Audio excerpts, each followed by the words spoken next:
RISC-V you have a shifter inside the ALU. And yeah, I wondered why this was the case when I was a student. You might notice my comment on the wiki page for this, asking about this. And the reason is just because RISC-V doesn't support doing, for example, shifts as one of your sources for instructions. So in ARM, you might be able to do something like add R4, R3 logical shift left 8, but in RISC-V you can't do that. Your shifting is a completely separate operation, so it can live inside your ALU. Right. So yeah, here you can see the block diagram that we'd like you to implement. This should look familiar. This is from the lecture slides. Yeah, I pretty much just screenshotted the lecture slides and dropped it in here. But the interesting bit for us right now is going to be this control unit, because that's mainly what we'll be modifying for this lab.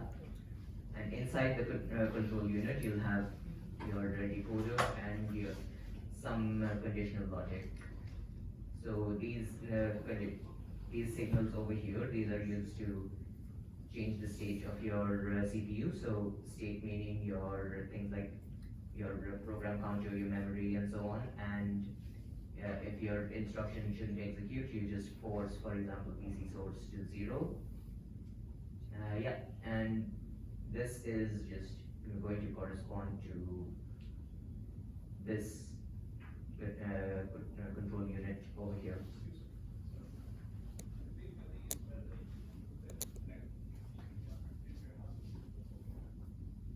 Okay. So just not use the highlight. Just not use that. Is that what you mean? Yeah. Gotcha. Okay. So yeah. Where was I? Yeah. For ARM, this is what it should look like. For the RISC-V diagram, it's similar but slightly different. It's just some differences in the signals that are going around, and in this diagram we just separate our the conditional logic and the decoder. We don't even bother with drawing the control unit block. But yeah, I'm not going to exactly describe every single block of what we have here, because I believe Prof probably talked about it in lecture. Yes. Yeah. So I'm not going to waste time on the theoretical aspect. I'm going to just talk very practical about what you need to do for your lab. This is the memory map that you need to implement. And note that this memory map isn't going to conform necessarily to any standard that's set out anywhere. So if you go to ARM's website, or if you go searching for RISC-V memory maps, these will not necessarily correspond to those. So do be careful. Try to follow the one that we've given you on the wiki or in these slides. So you can just see that for ARM and for RISC-V, we have different memory areas reserved for different uses. They're quite similar. The difference is just the addresses themselves, and the fact that ARM has this one big unused block in the middle, whereas the RISC-V version doesn't. So now, when we say memory map, we just mean that this is how your addresses should translate. So for example, if we want an address 0x100, in both ARM and RISC-V, that should go to your instruction block. If we want an instruction if we want an address 0x, let's say C00, in ARM that's going to go to your LEDs, right? And C04, you'll be reading from your dip switches, and so on and so forth. And yeah, similarly for RISC-V, 24000 is your LEDs, 2404 is your dip switches, and so on and so forth. So we'd like you to implement that. So to set up the project, it's quite straightforward. You want to download the lab2 template from the wiki. Make sure you download the correct zip file for ARM or RISC-V as needed. Should be quite straightforward because you'll just go to the correct page. It's they're separated out very nicely. Next, you'll just create a new project in Vivado, and you want to add the sources to the project. So the zip that we provide you isn't actually a project being zipped up, it's just source files, a bunch of Verilog and VHDL and one assembly file. So we'd like you to just create the project yourself in Vivado and then just add in the sources from your zip file. I do recommend copying the sources into the project so that they're all in one place, and then you can use something like Git to version control and keep a backup copy of everything that you do. I will say that if you try using something like OneDrive, then you're going to have a horrible time because Vivado is just going to keep updating files all the time, and your OneDrive is going to go crazy trying to update everything for you. So I recommend keeping it out of your OneDrive folder, but if you want to have a backup, it's still better than nothing. You can use the Verilog or the VHDL files based on your preference. I'm going to assume that most people are just going to use the Verilog files because I don't think very many people are familiar with VHDL, but I could be wrong. And yeah, remember to import the correct constraints file and make sure emphasis on correct because we do provide you two different ones. From what I can tell, pretty much everyone has the Nexus, so just get the Nexus constraint files, otherwise your code won't work on the board once you generate the bit stream because it's for the wrong board. I will say please read the wiki carefully because there's a lot of helpful information on there that some of which I might be talking about now, some of which I might not be. So the wiki is a very good supplement. It's got all the information that you need to be able to finish this project. Another tip I would say is to synthesize your blocks first and make sure there are no synthesis errors. And if there are any warnings, you shouldn't be like, oh, it's just a warning, it can still synthesize, it's fine. You should be able to basically explain to us why that warning is there and why you think it's okay for that warning to be there. So for example, you might get some synthesis warning saying, oh, this one pin or this one wire is unused. So we might ask you, why is that synthesis warning there? Is it okay to ignore? Why is it okay to ignore? And yeah, just warnings are they're just as the name implies, they're there to warn you. So don't ignore them. Don't be like I was in my first year in this lab where I decided that a power supply tripping was just an annoying safety feature, and I just kept resetting the breaker, and then I set a chip on fire. So yeah, don't ignore warnings. Here you probably won't have any actual smoke coming out, but maybe it'll be coming out of your head instead of a chip. So yeah, where even was I? Yes. So make sure you synthesize your blocks. Make sure they synthesize with no errors, and just make sure that all the warnings that you get are ones that you can explain. And then you should also simulate.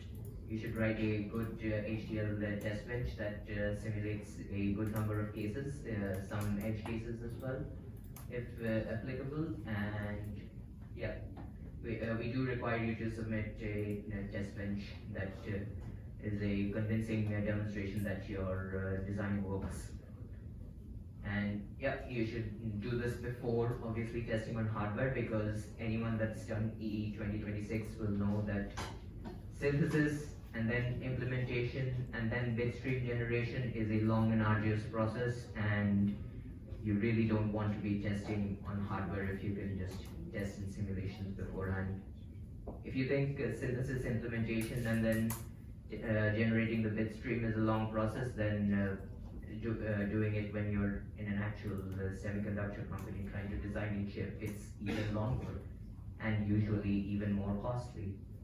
So yeah, and that's why simulation is super important. We want you to simulate your design and make sure that everything is A-okay before you actually run it on the hardware. A lot less headache that way as well. And oh yeah, one more thing, sorry. Restart is not the same as relaunch in the simulator. The terminology is confusing, I agree, but when you restart your simulation, it will just start from the beginning. It means restart as in go back to t equals 0 and then run it again. Whereas with relaunch, it will actually purge everything from its memory. It will actually see if any HDL has changed. It will redo the elaboration and everything, and then do the simulation again. So if you change your HDL source file, and then you restart your simulation, and then you see that, oh no, I'm getting exactly the same error as before, then you know what's going wrong now. Alright, so how do you make sure that what you've done is correct? You've designed a sort of basic little CPU on your FPGA, but how do you know that what you've done is what we want, or what you want even? So you have a few different options that we provide you. All of those entail running some assembly code on it, because that's what a CPU is for. So that's probably the most realistic testing or demonstration that you can do. So one of the options is just to use the sample assembly file from lab 1. You may need to modify this in some ways to make sure that it is a good demonstration of what your CPU can and can't do.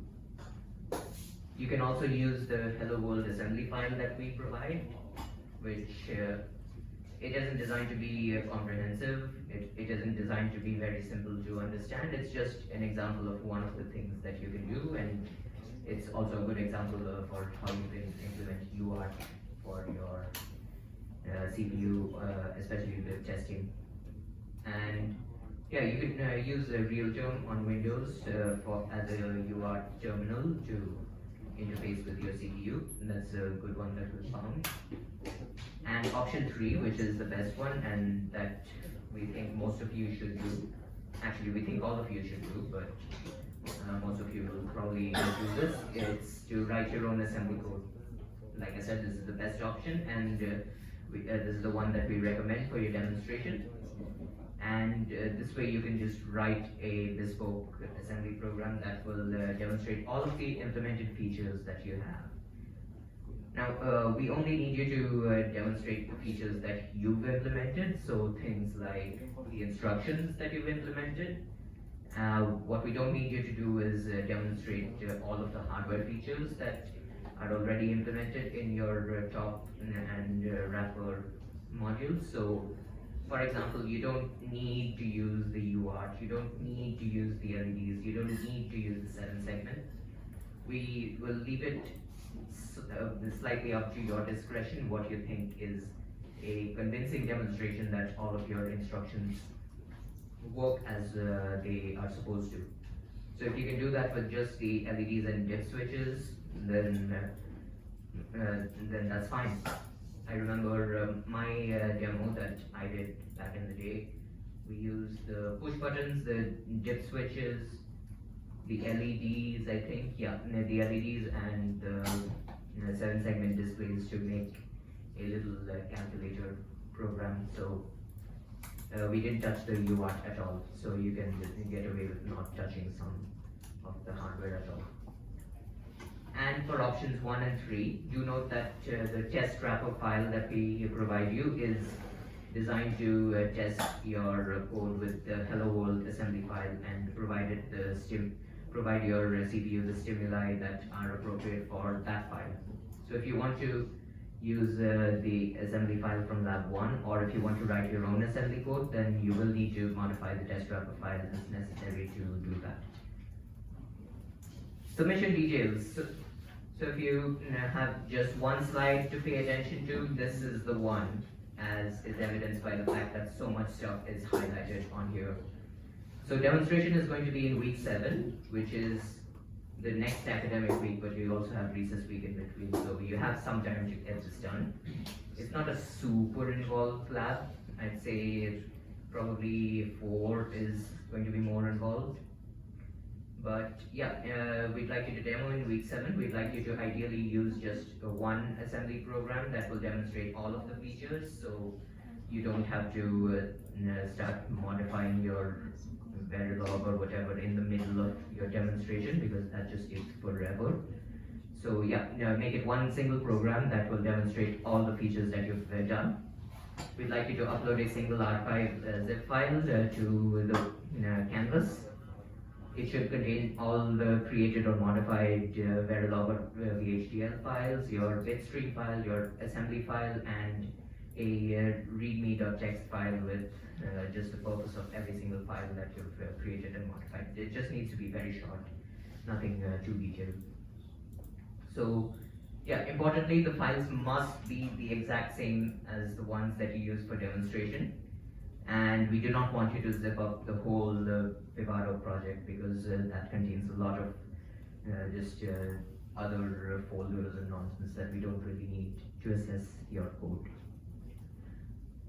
We only need one submission per group, so if you're in a group of 2, or a group of 3, you just have one person submit it, that's fine.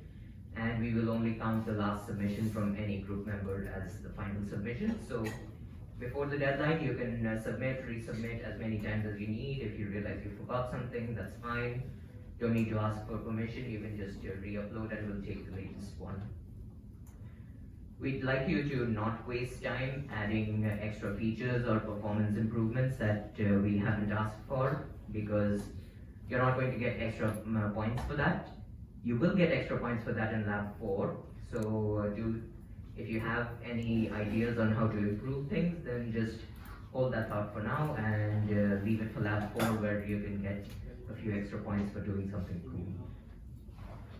Yeah, and the last thing is we do need you to, like I said, we need you to do a test bench, which is a software simulation, and we need you to do a hardware simulation of your CPU running correctly. Yeah, and that is the end of my slides. I think Prof, are you going to? Yeah. Okay, I think Prof has a demo to show you guys how to make that. Just make sure your CPU is working correctly.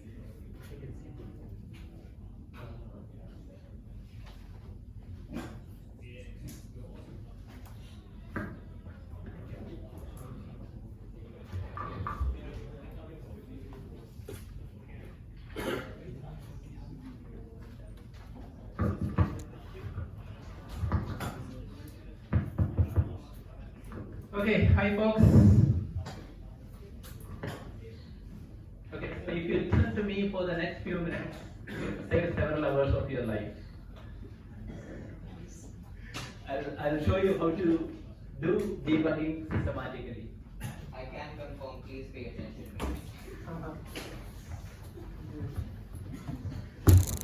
Okay, first things first, I think Nick already mentioned to you what is a rough file structure, etc. Anyway, detailed on the wiki. So when you run simulation, the number one point you should note is that the top file for implementation, that is for synthesis, is different from the top files that you use for simulation. Okay. So understanding the file hierarchy is very, very important. So once you add everything up, everything into the workspace, it will look like this.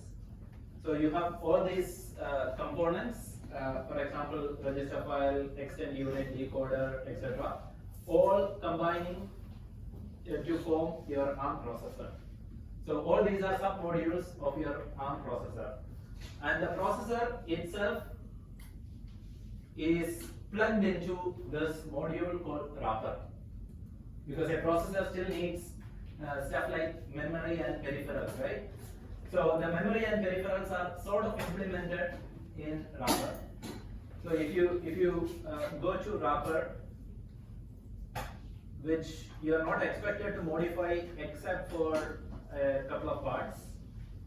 For example, here you can see your instruction memory, and the stuff in instruction memory is essentially the same instruction memory that you have used in lab 1, right? So same thing, but it goes here. Okay, and then you have data memory, constant memory, which is here. So this is for constants, and this is for instructions. So these two parts are to be modified. So you write your own program, and then you build it, and then convert it into this initialization format using the text to ROM file, or using an Excel file if you are using those files.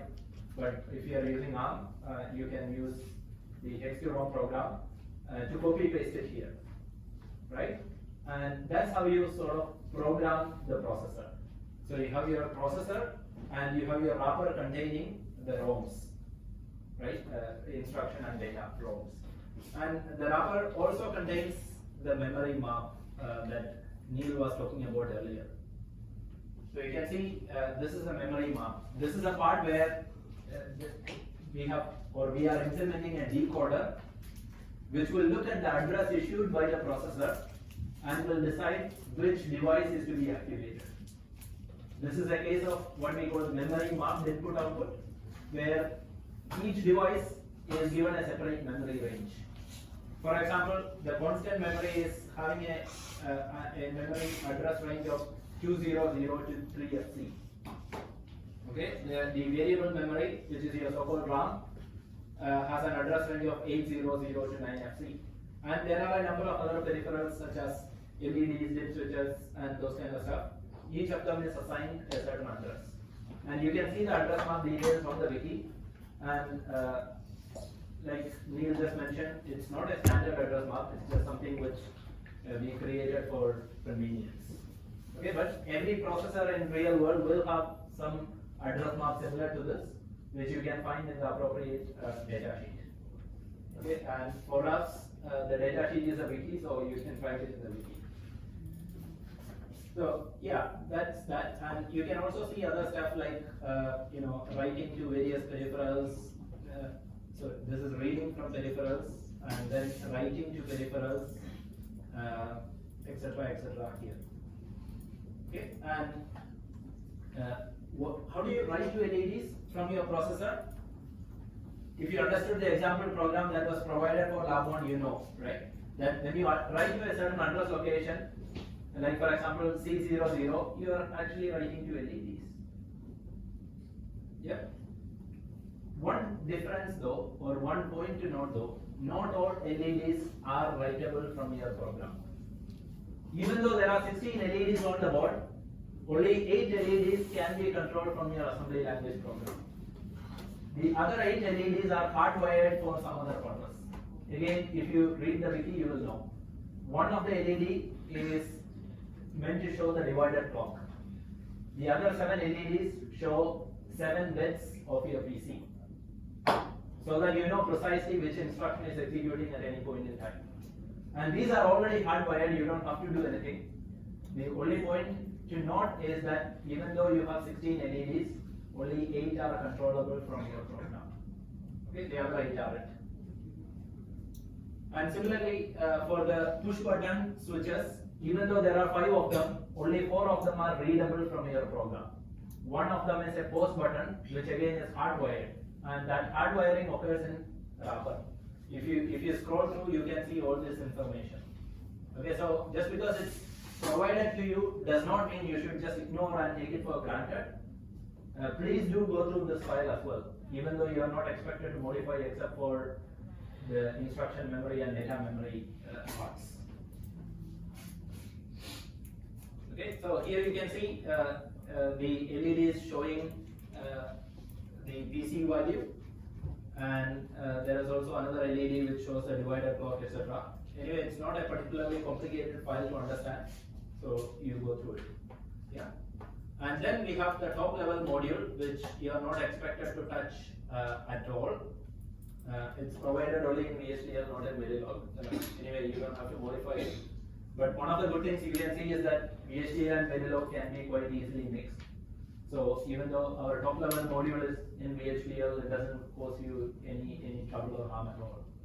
Okay, and the sub modules are all very low for VHDL depending on what you want. But one important point to note is that this top level module is meant for synthesis implementation, not meant for simulation. You don't simulate the top level module, you only simulate the wrapper. Okay, because simulating the top level module can be a bit troublesome because it's meant to run at the highest clock frequency 100 megahertz, plus in a lot of other peripherals like what you write or read to UART, what you write or read from 7-segment display, etc. wouldn't make sense at all at the top level. Because your LED display, 7-segment LED display refreshes at, I can remember, I think about 200 hertz, right? So you see only the anode and cathode activations changing at a very high frequency, which wouldn't make sense. And similarly for UART, you will see only the CBL bits changing very fast, which again wouldn't make any sense at all. And that's why we have this wrapper, which is a sort of an intermediate module, which allows you to see all the signals, all the values that are sent through other complex peripherals without the complexity associated with those peripherals. Like for example, UART and those 7-segment displays are relatively complicated peripherals. But if you simulate wrapper, you will be able to see the value that is to be displayed without the complexity associated with that peripheral. That's the idea. And when you simulate, the test bench to be used is test_wrapper. And once you add all the files and simulate, you will see your simulation doesn't really look very nice generally, because by default chances are that the Vivado tool will think that top is actually the test bench, because that's the highest level module, and the highest level module is generally the test bench, because the test bench considers other units as components, right? So it's very likely that this will be picked up as the top level module for simulation as well. But for simulation, our top level module should be test_wrapper. So how do you change it? You can go to settings, you go to simulation, and you can see that the simulation top level module is right now set to top test_wrapper, but by default it's likely to be set to top. Okay, the Vivado will do some auto analysis, and while it's smart, it's not very smart, so it doesn't realize that test_wrapper is the one to be chosen. Okay, so yeah, so make sure that this is chosen. And when it comes to synthesis, again you have to choose the top level module. Where was it? Yeah.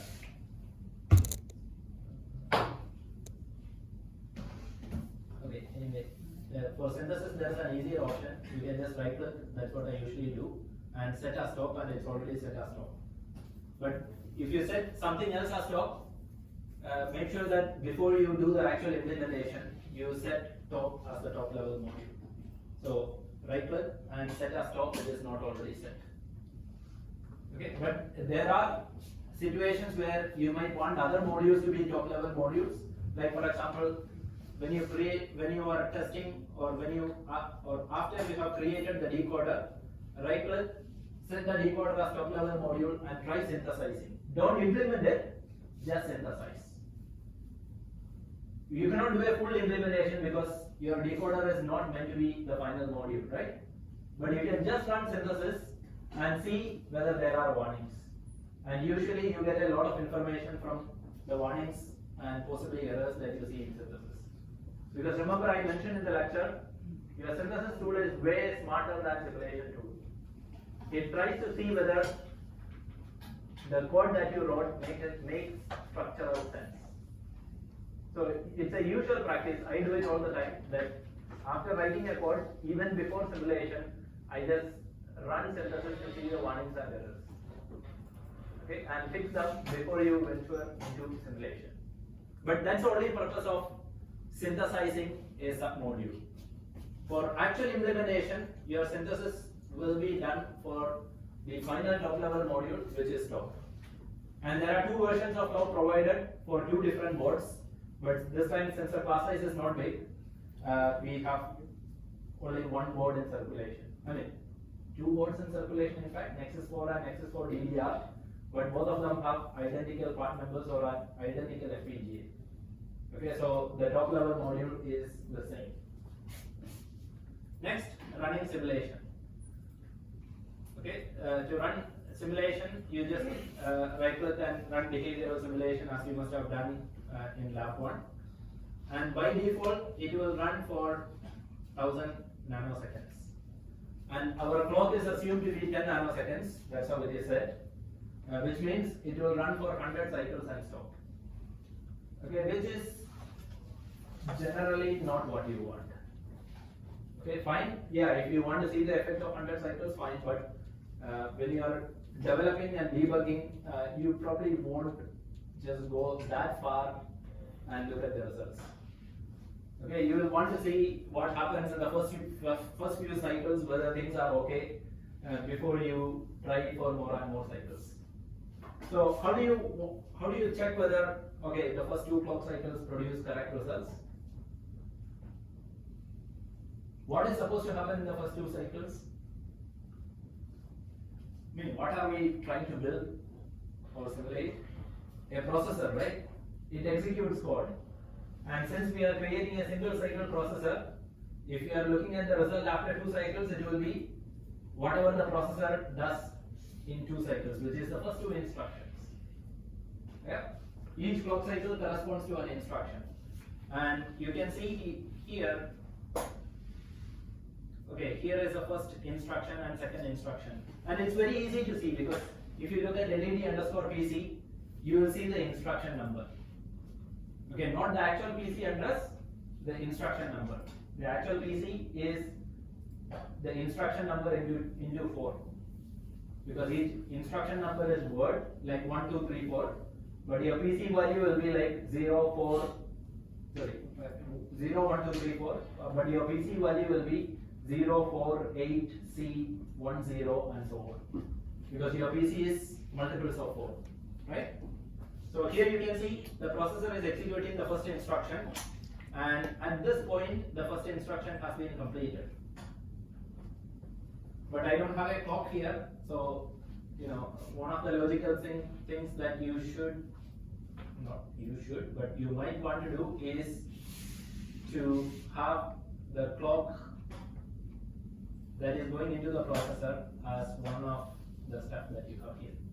But once you drag and drop it, you will see that that waveform is not there. So you have to go back and then run it for a certain period of time, and then you can see the clock. Yeah. Yeah. So you have to look at the time. So for example, this is the clock edge where the first instruction completes. Yeah. This is a clock edge at which the second instruction completes, and so on. And you can see it from the LED_PC. So if you want to check whether the first instruction has completed correctly, where should you look at? Sometime after the 15 nanosecond mark, because it's a 15 nanosecond mark where you have the positive going edge that separates the first instruction and the second, or that takes your processor from the first to the second instruction. Okay, so basically instruction number 0 to instruction number 1. So this is the clock edge. So any time after that is okay. But what I usually do, or many people do, is to look for a good time. Like for example, anything after 15 before 25. So 20 is like right in the middle, right? So this is the time at which you look at. And one option is for you to look at all these waveforms. But looking at the waveforms might not be very indicative, especially since one instruction probably can't do much useful stuff, right? Nothing interesting for you to see as an output. Like for example, all these are 7-segment display output, console output, etc. And nothing much is going to happen in one cycle, right? One instruction. But you can still check whether the instruction has executed correctly by looking at the change in register file. And even before that, you need to be clear about what the first instruction is. And in this particular program, the first instruction is LDR R0 LEDs. And run it in tail and see what it is supposed to do. Of course, you should know even without running what it is supposed to do. Here, all it does is to load the address corresponding to LEDs into register R0.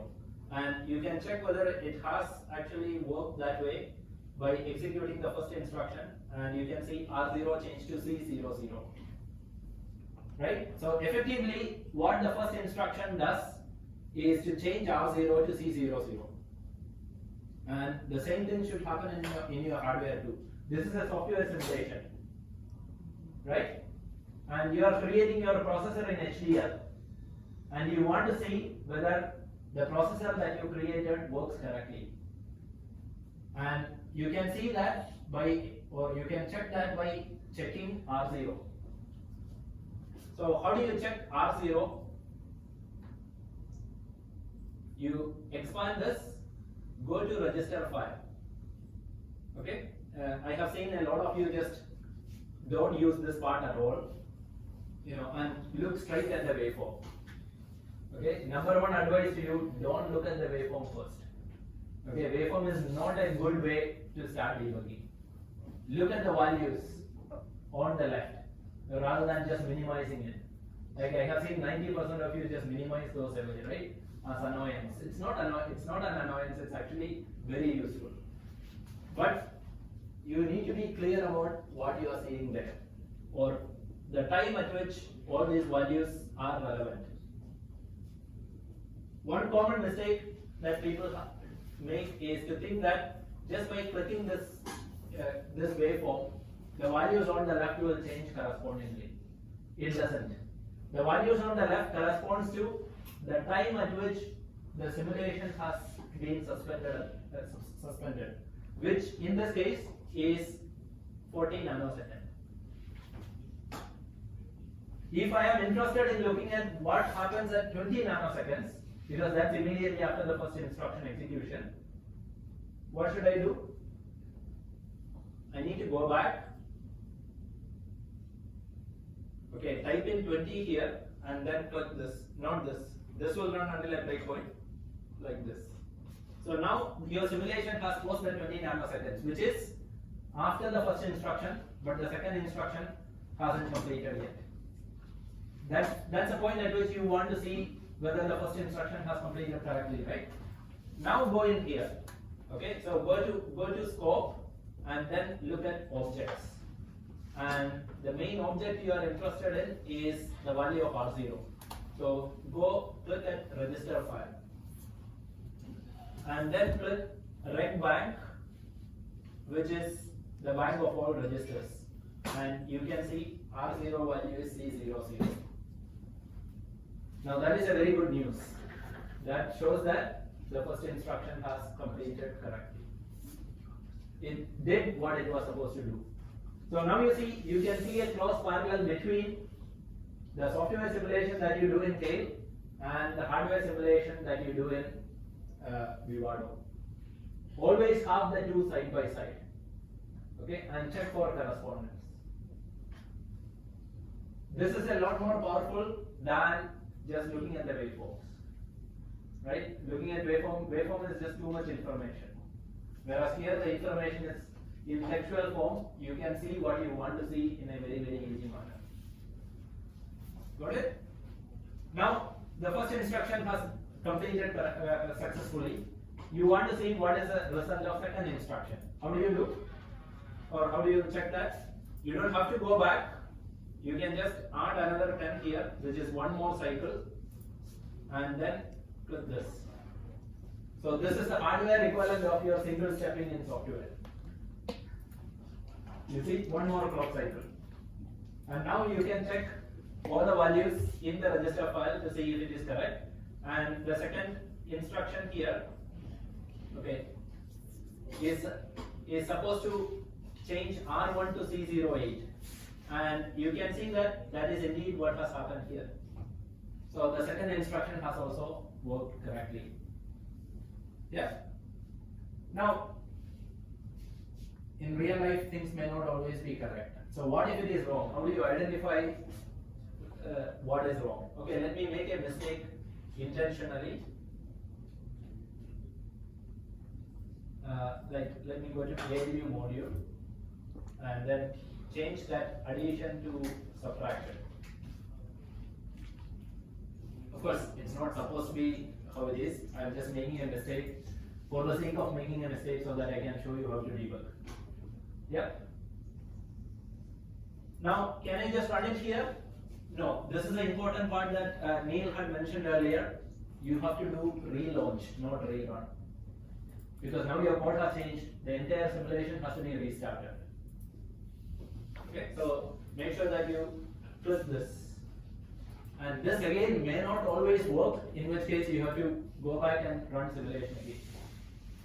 Okay, these tools can be a bit fussy at times, and living with such tools is very much a part of being an engineer. Okay, now let me go back and let me run until 20. Okay, to see whether the first instruction has completed correctly. And let me look at the register file. And you can see it was supposed to be C00, and now that's not the case, right? So how do you determine, or how do you figure out what went wrong? You have to trace back from here. This is where you see the result, the effect, and the effect is wrong. So how do you trace back? You have to look at what is supposed to go into the register file before the clock, because see, the register file R0 changed to 0000 after the clock, right? So you have to look at the values that are meant to be returned to register file just before the clock. So I am supposed to look at what happens before this clock edge, because I can see that the value written at the clock edge is wrong. Okay, which means I have to look at something just before the clock edge. And any time before that is okay. Any time between the previous clock edge and the current one is okay. So this is a good point at which I can expect. So 10 nanoseconds. So go back, run until 10, and then look at the register file inputs. And you can see the write data is 0000. What was it supposed to be? C00, because my result to be returned to R0 is C00. But now the result that is supposed to be returned the next clock edge is wrong. You can see that. But this may not be the only possible issue. In order to know what went wrong, you have to look at 4 things, right? Or in order to write anything, you require 4 things. What is to be returned, which in this case is WD3. Where is it supposed to be returned, which is A3, which happens to be correct in this case 0. Then whether it is supposed to be returned, that is your write enable, which is also 1. And when is it supposed to be returned, that's a clock edge. So we look at the situation just before the clock edge to see, what the various other ingredients are. So now you can clearly see that the only thing that is wrong is what is to be returned. Instead of C00, the value to be returned is 000. Right? So WD3 is wrong. Where is WD3 coming from?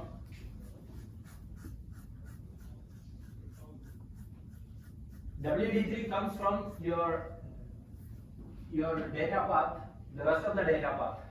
And if you remember the diagram, I don't have it here, but if you look at the diagram, you can see that it comes from a multiplexer.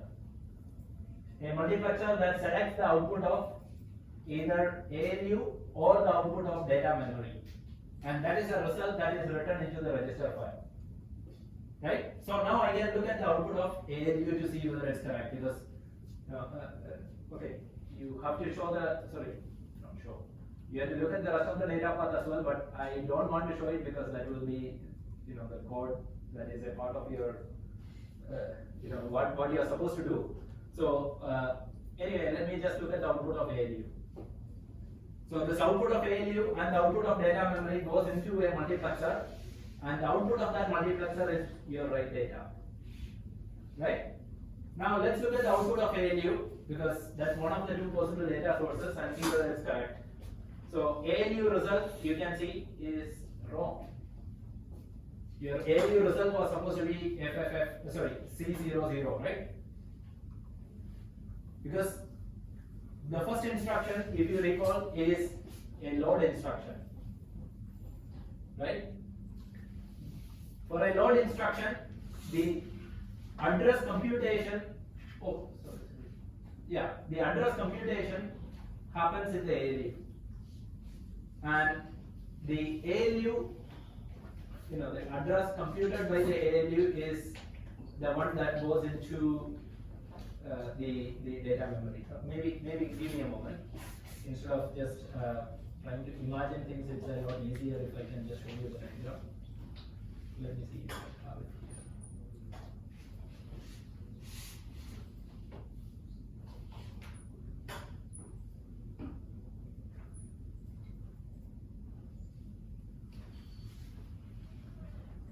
Give me a moment, guys.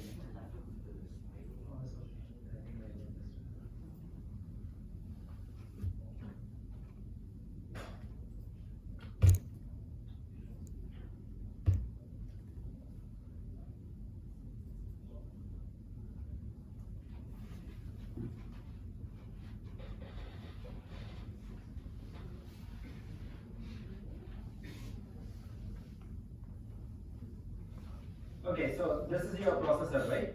So what we realized is that WD3 is wrong. The data to be returned to the register file is wrong. We realized that, right? Where is it coming from? It's coming from either read data or ALU result, depending on how the multiplexer is controlled. So if you are getting a wrong result in WD3, what are the possibilities or what are the potential mistakes you have? Either your mem to write is wrong,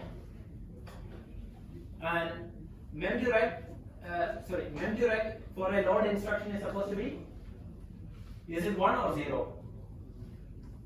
Hey, hi guys, please listen. For a load instruction, mem to write is supposed to be 1 or 0? 1, right?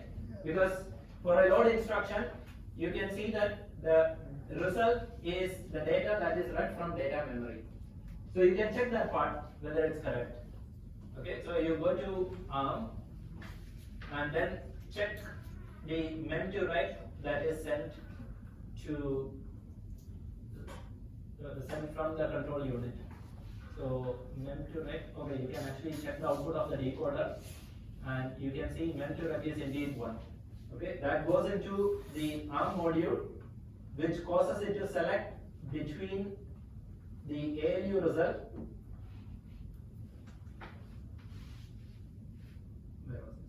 Yeah, it causes it to select between ALU result and read data.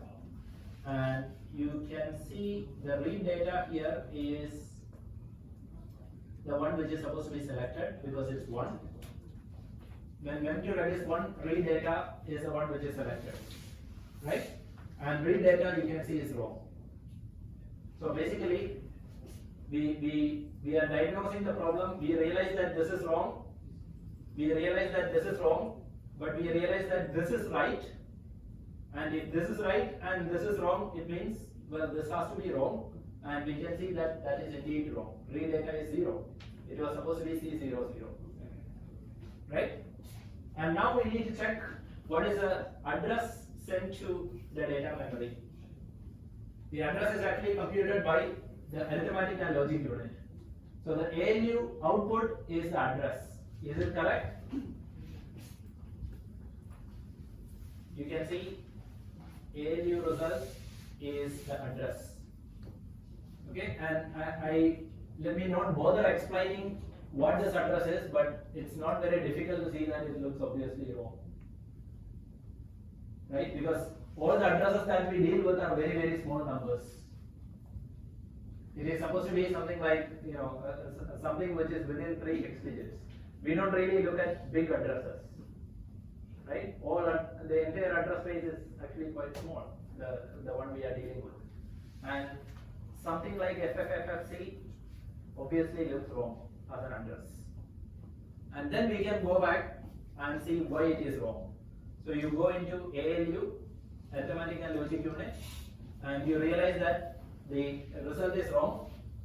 So if the result has to be wrong, either the inputs are wrong or the computation that you are doing inside is wrong. So let's see whether the inputs are correct.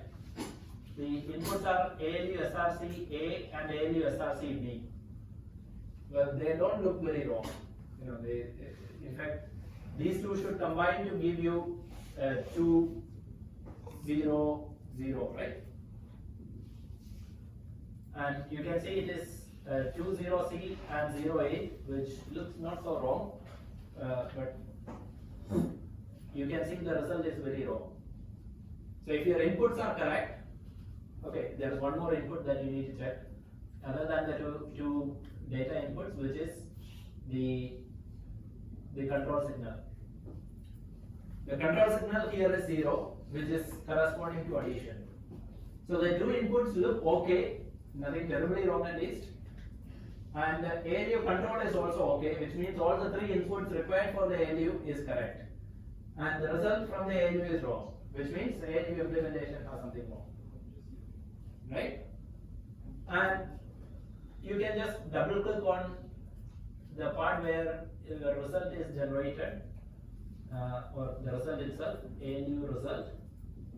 And once you double click, it will show the relevant code. And you can just move your pointer and see the corresponding values at this point of time. For example, here, this is where you get your ALU result, which is wrong. ALU result comes from ALU result I, which looks wrong. ALU result I comes from this thing called S wider, which also looks wrong. And now you can look at S wider, and that is this, and you can easily identify here is a problem, right? Because this is a statement where all the inputs were wrong, but your output is, sorry, all the inputs were right, but the output is wrong. So you trace back and figure out where exactly the problem is. So you get the idea, right? You systematically trace back by looking at the circuit diagram, what you expect at each point, and whether you are seeing those values at those points. That's how you trace back. Okay. Now, if you do this systematically, you can debug any digital hardware fairly easily. Of course, you need to know what is the value that is expected at every point in your hardware. Otherwise, you shouldn't be doing this in the first place. You don't have enough knowledge. So make sure that your knowledge is all firm, and then look at and trace back systematically like I just did. Sorry. Okay, so this is how you simulate, this is how you debug, not by just writing your code, synthesizing, implementing, and looking at the values on LEDs and figuring out that something is wrong. That's not how you debug, or that's not how you go about doing all this. Okay? Now there are a lot of other interesting features in the simulation tool. Like for example, you can put breakpoints. So for example, if this is a problematic place, you can put a breakpoint here and run it. But breakpoint is not so trivial when it comes to hardware, because hardware doesn't execute sequentially unlike software. But still, it can be quite useful in a number of scenarios. Like for example, if you want to debug register writes, okay, you can look at the part where registers are getting written. You can see here, right? And then you can go back and run until here, and this is the first point where register file gets written. And you can see the data to be written is this. Okay, and the location where it is supposed to be written is 0, R0. Now if you want to see the next register write, you just need to run this again. Not this, just this. This means run until breakpoint. So the breakpoint will be hit the next time at the next positive edge. And now you can see WD3. Okay, here also again happens to be 0 because there's a mistake. But you can see it one by one. Like for each register write, you will have a breakpoint hit here. So that allows again you to go from one clock to the next clock without really running it for a finite time. Okay, just by using the breakpoint feature. So yeah, figure out and understand what are the various options available in the tool, and your life will be a lot easier. Okay? Yeah, that's all, folks. Thank you. It's almost 1 hour.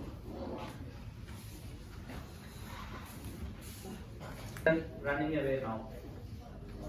Okay, because you still have a good 1 hour 40 minutes for you to try out things and ask us doubts if you have any.